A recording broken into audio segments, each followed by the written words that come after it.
The hardest thing I ever did was shake his hand. Not when we started the company. Not when we signed the first contract or hired the first employee or moved out of that windowless basement in Cleveland where we spent 3 years eating bad coffee and arguing about everything. The hardest handshake was the last one. In a hallway outside a lawyer's office on a Thursday afternoon in October. When everything was already decided and the papers were already signed and there was nothing left to say that hadn't already been said by documents. He shook my hand and looked me in the eye.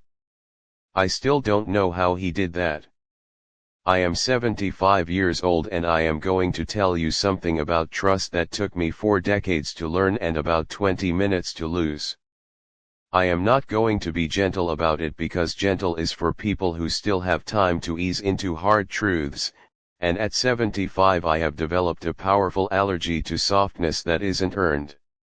Here is what I know that most people don't, not because I am smarter, but because I paid for the knowledge in a currency most people never have to spend. I built a company from nothing. From a legal pad and a handshake and $32,000 we scraped together between us in 1981. By 2008 that company had 340 employees, offices in 4 cities, and a reputation in our industry that took 27 years of daily, unglamorous, stubborn work to construct. I know exactly what it costs to build something real.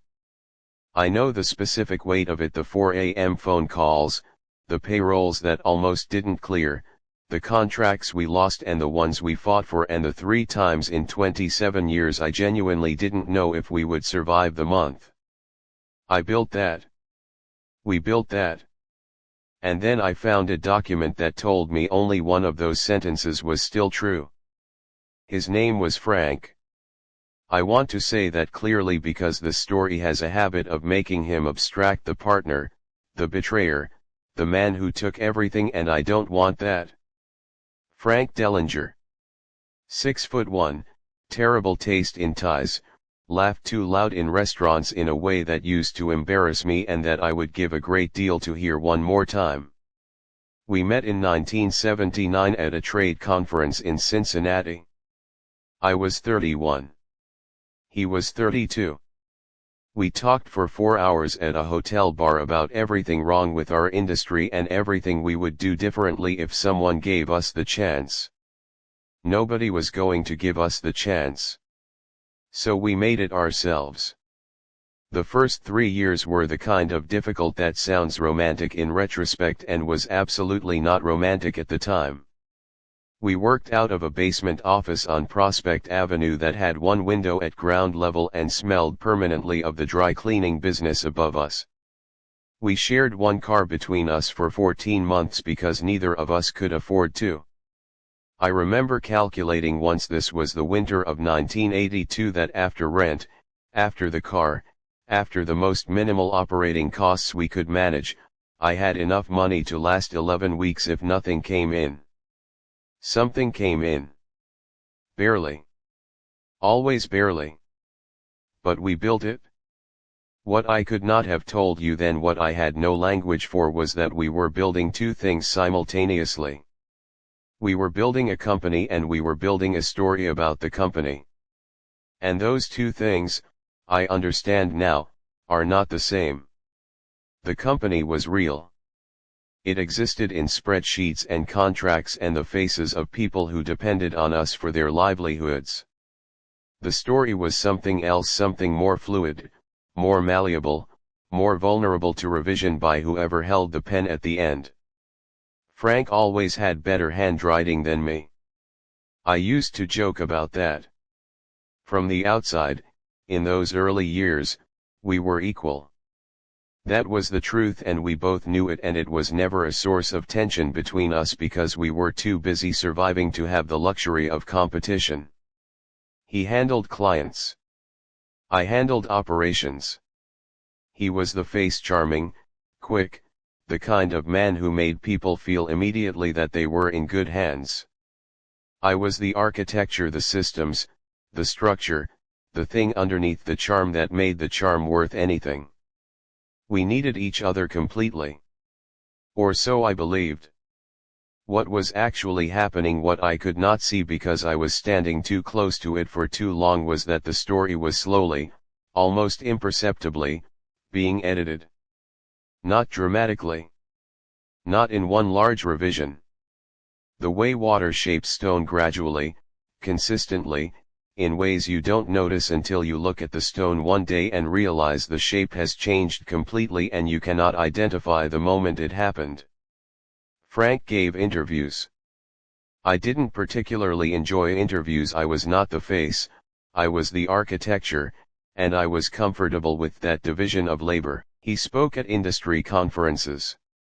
He accepted awards on behalf of the company and said we in his speeches, always we, which I appreciated and which seemed right and which I never once questioned because Frank was my oldest friend and we had built this thing together and I trusted that completely. I trusted that the way you trust the floor beneath your feet. You don't think about the floor. You just walk. The first time something felt slightly wrong, I was 58 years old. We had been running the company for 24 years. A journalist from a trade publication came to interview us, both of us, together, which was unusual and which Frank had initially seemed slightly uncomfortable about in a way I noticed and then immediately dismissed because Frank was occasionally uncomfortable with things for reasons I never fully understood and I had learned over 24 years not to read too much into his moods. The journalist asked how the company started. Frank told the story. It was our story. Mostly. The hotel bar in Cincinnati was there. The basement on Prospect Avenue was there. The 14 months with one car between us. But something in the telling was slightly, I want to choose this word carefully, slightly weighted. The way a scale is weighted. Not falsified. Not invented. Just arranged so that one side sat lower than the other. His instincts were emphasized. His vision was foreground. My contributions were present but somehow passive, things that happened rather than things I drove. I sat across from that journalist and listened to Frank tell our story and felt something small and uncomfortable that I could not name, and so I did what I had done for 24 years with things I could not name.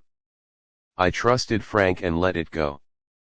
I let it go 17 more times over the next 9 years. Each time the story was told at conferences, in profiles, in the industry retrospectives that started appearing as the company grew, the weight shifted slightly further. Always slightly.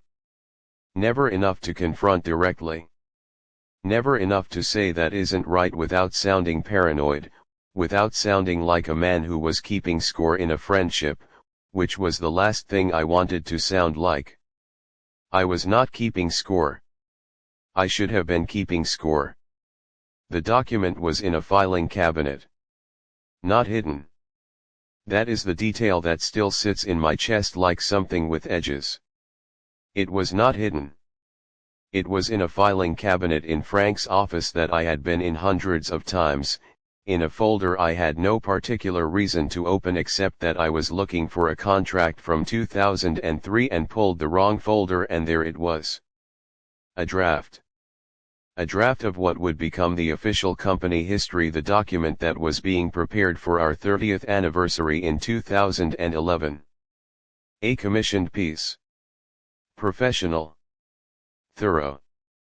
30 pages. I was mentioned 4 times. In 30 pages covering 30 years of my life, I was mentioned 4 times. Once as a co-founder, 1 line, 1 clause in a longer sentence about Frank's vision for the company. Twice in passing, as a name attached to operational decisions. Once in a photograph caption. Frank appeared on 22 of the 30 pages. I stood in his office holding that folder for a long time. I remember the light.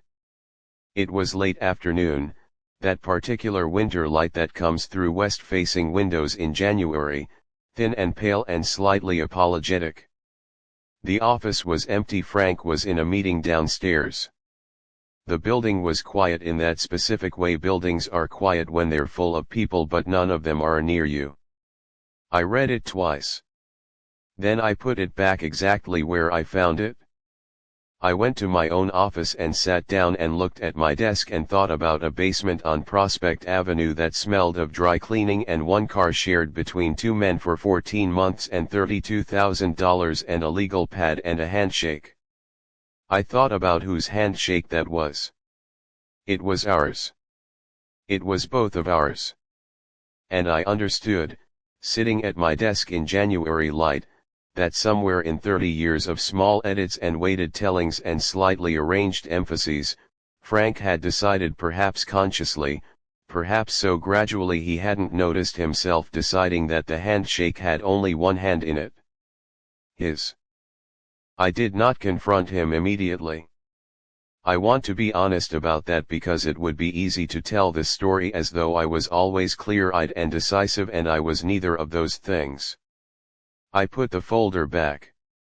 I went home. I made dinner. I watched television without seeing it. I slept badly for 11 nights in a row and told my wife Eleanor that it was work stress, which was technically true in the way that technically true things can be complete evasions. I needed to be certain. That is what I told myself. I needed more information before I said anything. I was a man who dealt in facts, in structures, in things that could be verified, and what I had was one document, one draft, possibly incomplete, possibly not representative of the final version, possibly something that would be corrected before publication. I gave Frank 11 days of benefit of the doubt. Then I started looking. The first thing I found was an interview from 2006. I had not seen it at the time. It ran in a regional business magazine I didn't regularly read, a profile of Frank titled "The Architect of a Modern Company." I found it in our press archive on a Tuesday morning in February, 3 weeks after the filing cabinet. I read it carefully. The word architect appeared 6 times. My name appeared once, in a list of early employees. Not as co-founder. Not as partner. In a list. Between a woman named Sandra who had been our first receptionist and a man named Tom who had handled our initial accounting for 2 years before moving to another firm. I sat with that for a long time. I had been at that company for 27 years at the point that article was published. I had hired 200 of its 340 employees. I had personally restructured our operations 3 times in 1994, in 2001, and in 2005, each time pulling us back from the edge of something that could have ended us. The restructuring in 2001 alone, after we lost our 2 largest clients in the same quarter, had taken 14 months of work so concentrated and so relentless that Eleanor told me afterward she had forgotten what my face looked like in daylight. In a list. Between Sandra and Tom. I closed the archive and sat very still for a while and thought about the specific texture of 27 years. Not in the abstract. Specifically. The 4 a.m. calls. The payrolls. The 3 times I didn't know if we would survive the month. I thought about 1994, the first restructuring, when Frank had come to me in genuine panic and said, "I don't know what to do, I don't know how to fix this," and I had said I do, and I had fixed it over the following 8 months while Frank managed the client relationships and kept the face of the company calm and confident. He had thanked me then. Privately, sincerely, in the way Frank thanked people when he meant it. In 2006 he put me in a list. The second thing I found was worse. In March, 6 weeks after the filing cabinet, I received an email from a man named Richard Okafor. He was a professor at a business school in Chicago, writing a chapter on mid-size company growth in the Midwest for an academic book. He had been speaking with Frank extensively, he said, and wanted to reach out to other longtime employees who might have perspective on the company's development. Longtime employees. He had been given my contact information by Frank's assistant. Not by Frank. I read that email 3 times. Each time I read it I felt something different. The first time disbelief. The second time a cold, settling clarity. The third time something I can only describe as grief, which surprised me because I had not expected grief. I had expected anger, and anger was there, underneath, but the thing on top was grief. The specific grief of realizing that a revision you suspected has been confirmed, that the story you thought was shared has been quietly, deliberately, unilaterally rewritten. I wrote back to Richard Okafor. I told him I was not a long-time employee. I told him I was a co-founder. I told him I had been present at every significant decision the company had made for 27 years. I told him calmly, factually, with dates and specifics, the way I always dealt in facts. He wrote back within the hour. He said he was sorry for the confusion. He said Frank had described me as a valued early contributor who had moved into a supporting role as the company matured. A supporting role. I had to put the phone down after reading that. I walked to the window of my office and looked out at Cleveland in March gray sky, dirty snow still on the edges of the parking lot, the particular ugliness of a Midwestern city in the last weeks of winter, and I stood there for a long time without moving. 30 years. A supporting role. The third moment is the one that made everything else irrelevant. It was April. 10 weeks after the filing cabinet. I had said nothing to Frank. I had been carrying what I knew the way you carry something hot, carefully, with constant attention, aware that if you shift your grip even slightly something will burn. We had a board meeting on a Wednesday morning. Routine. Quarterly review.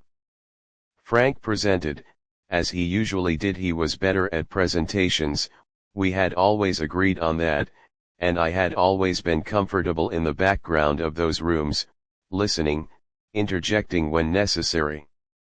Halfway through the meeting a board member named Harris, he had joined us in 2004, sharp man, private equity background, asked a question about our operational model.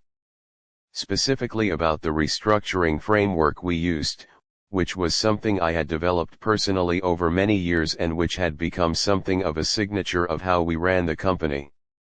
Frank answered. He answered in detail, fluently, accurately. He described the framework correctly. He explained its origins, its logic, its evolution over time. He used the word I throughout. Not we. I developed this.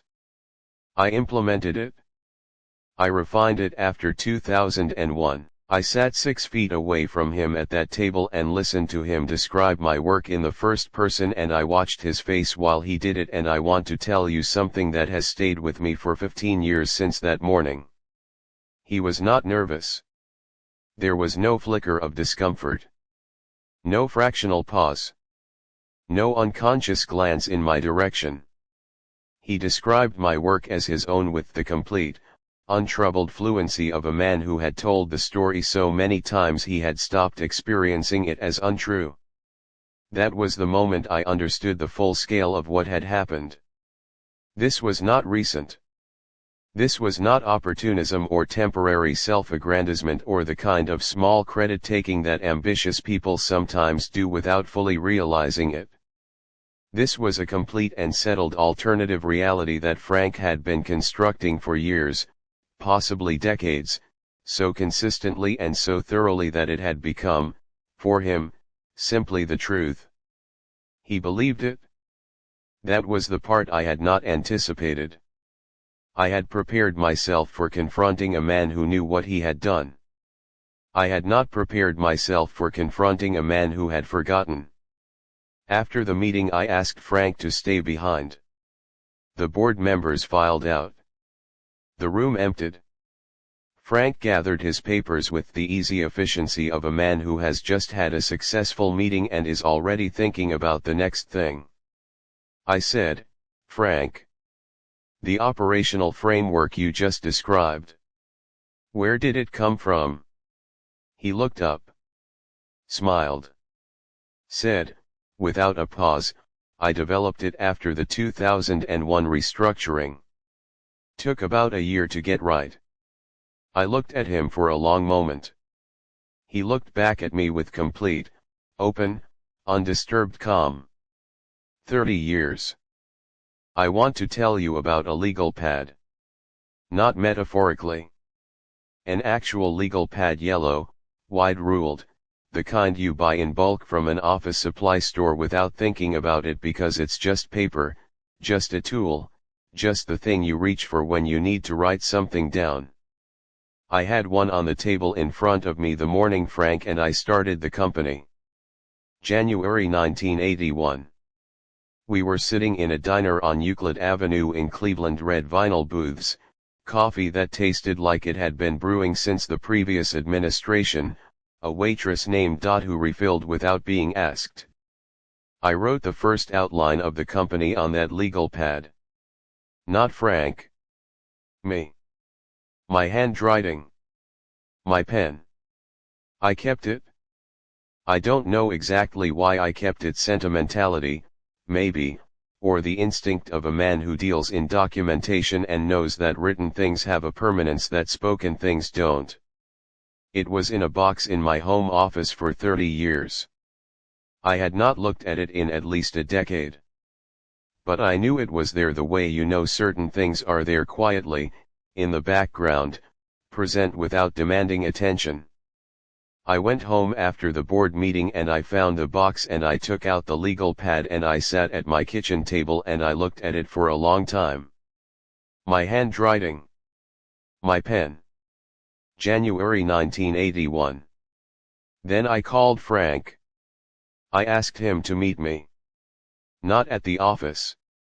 I didn't want the office was already compromised, already part of the story he had rewritten, and I needed neutral ground. I asked him to come to my house on Saturday morning. He said sure, easy, the way Frank always said sure to things, that particular fluid agreeableness that had made him so effective with clients and that I had spent 30 years interpreting as warmth. He arrived at 10 o'clock. Eleanor made coffee and then, reading the room with the precision she has always had, found somewhere else to be. We sat at the kitchen table. The legal pad was on the table between us. Face down. Frank didn't look at it. He was relaxed, jacket off, coffee in hand, the posture of a man visiting an old friend on a Saturday morning, which is what he believed this was. I turned the legal pad over. I said, "Do you recognize this?" He looked at it. Something moved across his face, not guilt, not quite. More like the expression of a man who has been asked a question he wasn't expecting and is buying himself a fraction of a second to locate the right answer. He said, "Is that from the early days?" I said, "January 1981. The diner on Euclid. This is the first outline of the company." He nodded slowly. "I remember that morning." I said, "Whose handwriting is that, Frank?" A pause. Not long. 2 seconds, maybe 3. But I have replayed those 2 or 3 seconds more times than I can count because everything that came after was already inside them, already decided, already inevitable. He said, "Gerald. What is this about?" Not an answer.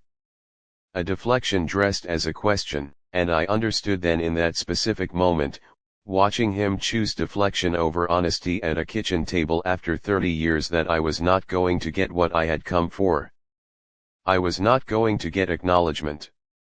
I was not going to get an apology or an explanation or even the dignity of a direct lie that I could push back against.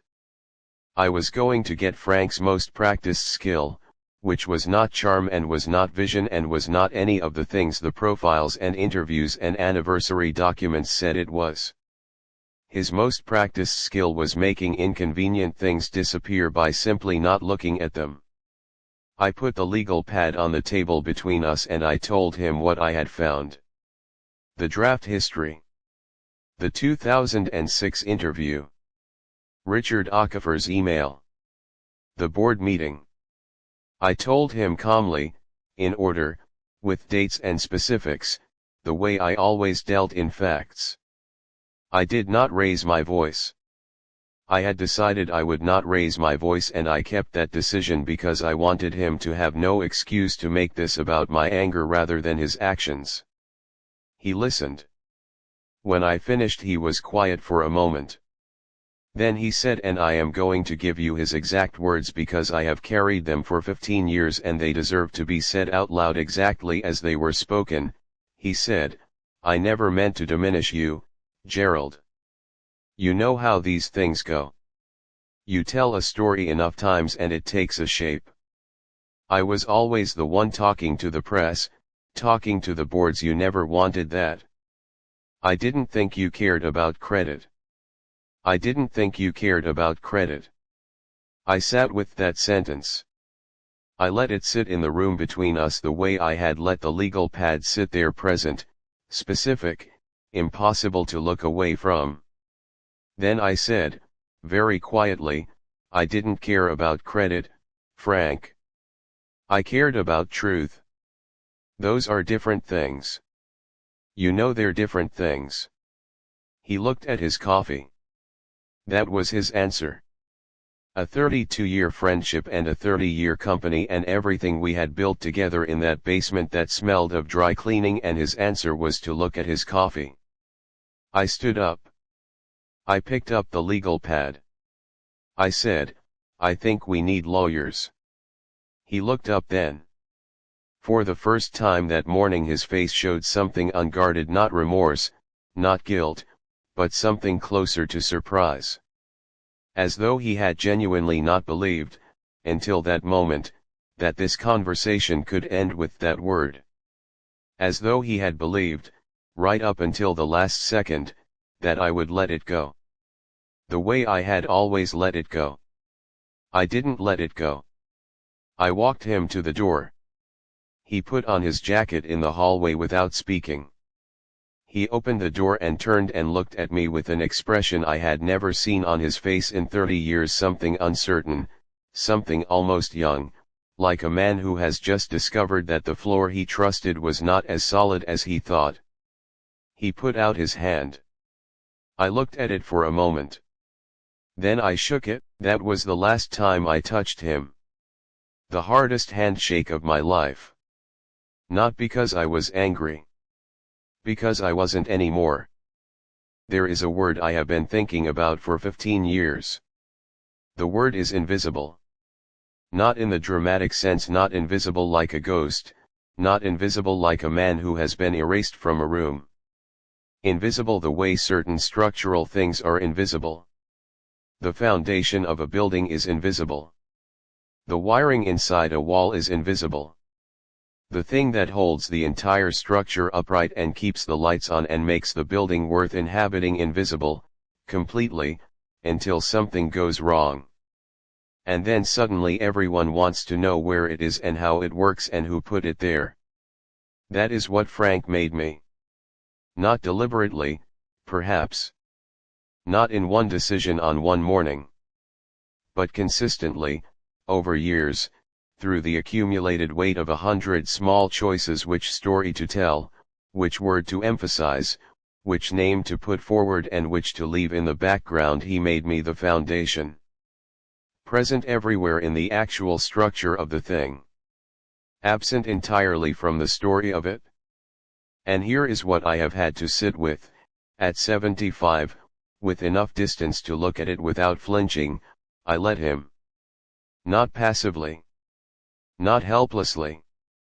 I let him the way a man lets something happen when he has decided that a certain kind of conflict is beneath him, when he has told himself that credit doesn't matter, that the work is enough, that a man of substance doesn't need his name on things because the things themselves are the evidence. That sounds noble. It isn't noble. It is a particular kind of pride that masquerades as humility and costs you everything humility is supposed to protect you from. I told myself I was above needing recognition. What I was actually doing was refusing to protect something that deserved protection, my own contribution to my own life's work, because protecting it would have required a conversation I found distasteful. I found it distasteful for 30 years. And Frank, who was not above needing recognition, who understood instinctively that stories matter as much as facts, who knew that the person holding the pen at the end of a long project is the person who gets to decide what the project was. Frank filled the space I left empty. That is not an excuse for what he did. But it is the truth of what I did. Both things are true. I need them both to be true, or the lesson is only about Frank, and the lesson is not only about Frank. I want to give you something concrete. Not comfort. I am not interested in comfort, and I don't think you came here for comfort. Something useful. Something you can take out of this story and put directly against your own life. Here it is: the people who shape the story of what you built will not always be the people who built it. That is not cynicism. It is architecture. Stories have authors. Projects have spokespeople. Companies have faces, and the person who shows up consistently to tell the story in the meetings, in the interviews, in the casual conversations with people who will later remember only impressions, that person becomes, over time, the author of the record. Regardless of what actually happened. This means one thing practically, and I want you to hear it not as advice but as the summary of 30 years of pain: you must be present in the telling, not only in the doing. I was magnificent at the doing. I was completely, deliberately, almost proudly absent from the telling. I left that to Frank because I told myself it was beneath me, because I told myself the work would speak for itself, because I told myself that a man who needs credit is a small man, and I refused to be small. The work did not speak for itself. Work never speaks for itself. Work is mute. Work sits there and waits for someone to describe it. And whoever does the describing gets to choose the words. I chose silence for 30 years and called it dignity. Now I want to speak to you directly. You may be reading this and thinking, I would never let that happen. I would have said something. I would have confronted him after the first interview, the first conference, the first time the story came out slightly wrong. Maybe you would have. But I want to ask you something first. Is there something happening right now in your work, in your relationships, in the place where your most important contributions live, that is being quietly attributed to someone else, not dramatically? Not in one large theft. In the small, daily, almost imperceptible way that Frank did it. An emphasis here, a name omitted there, a story told in a room you weren't in. And if there is, what are you telling yourself about why you haven't said anything? Because I can give you the options. I know them all intimately. I told myself it was beneath me. I told myself I was above needing credit. I told myself that confronting it would damage the friendship, damage the partnership, damage the thing we had built together, and that the thing was more important than the story of the thing. The thing and the story of the thing are not separable. I understand that now. At 75, I understand that the record matters. Not for vanity. Not for ego. For truth. For the simple, fundamental accuracy of what happened and who made it happen and what it cost them. Truth is not vanity.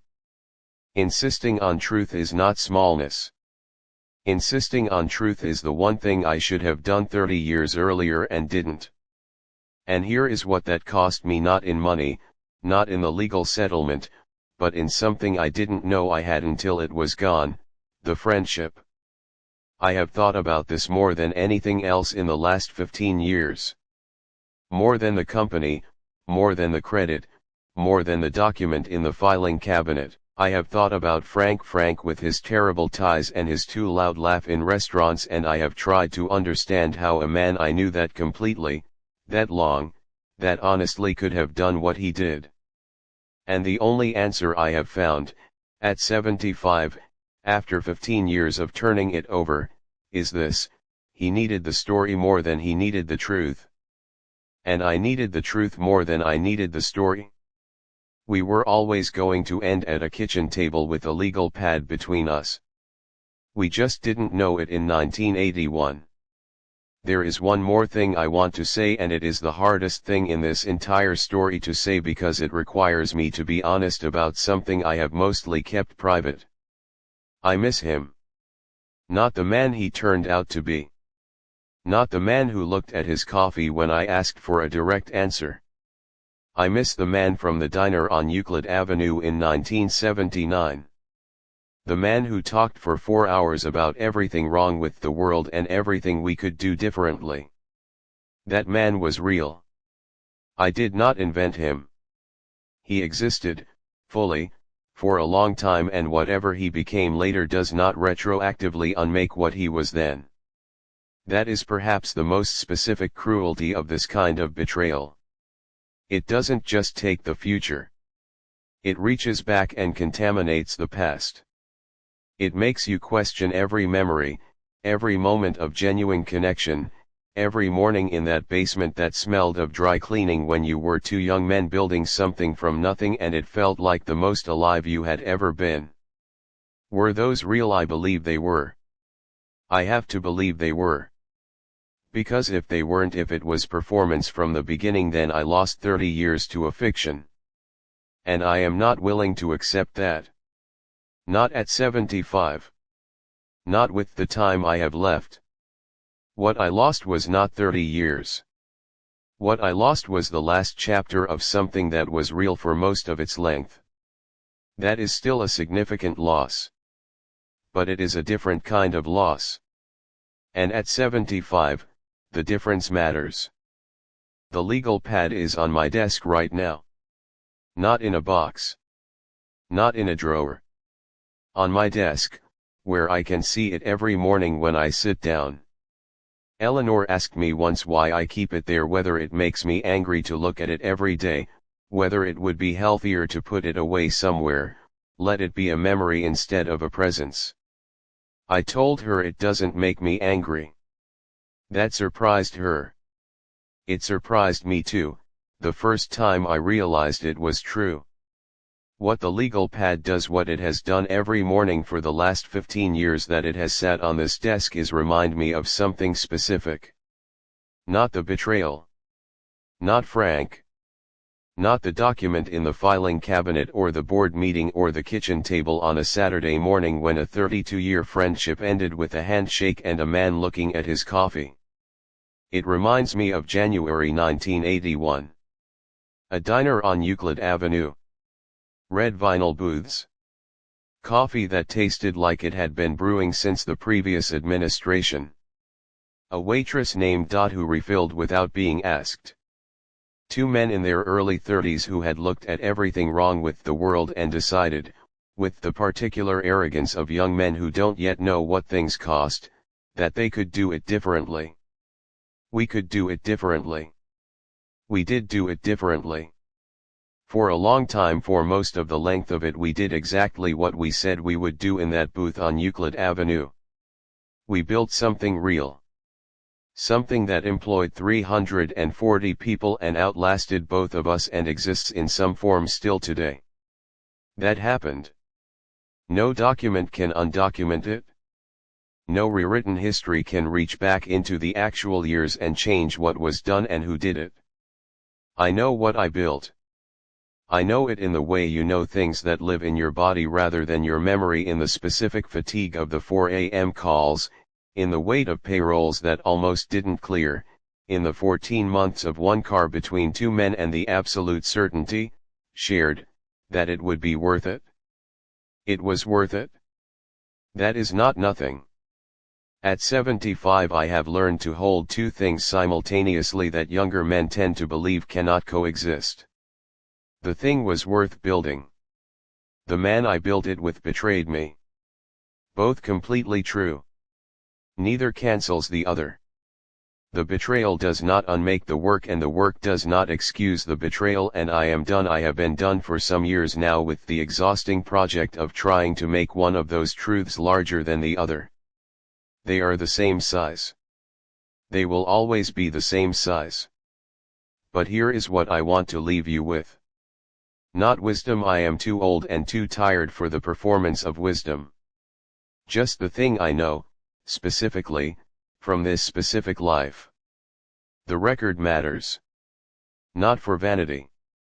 Not because your ego requires it. Because the people who come after you, the ones who will build on what you built, who will try to understand how something was made and what it cost and who carried it, those people deserve the accurate version. They deserve to know that foundations exist. That invisible things are still real things. That the architecture underneath the charm is not less important than the charm. Someone has to tell them. It will not tell itself. I stayed silent for 30 years because I believed the work was self-evident. I believed that anyone who looked closely enough would see exactly what happened and who did what and how much it cost. I believed that truth had a kind of natural buoyancy, that it would rise, eventually, without anyone having to push it. Truth does not rise on its own. Truth needs a witness. Be your own witness. Not loudly. Not constantly. Not in the anxious, grasping way of a man who needs the room to know his value every moment. But clearly. Specifically. When the story is being told, be in the room. When the record is being written, put your name on it. When someone asks where something came from, answer accurately, fully, without the false modesty that is really just fear of being seen wanting something. You are allowed to want the accurate record of your own life. I gave that permission away for 30 years. I called it dignity. The legal pad is yellow.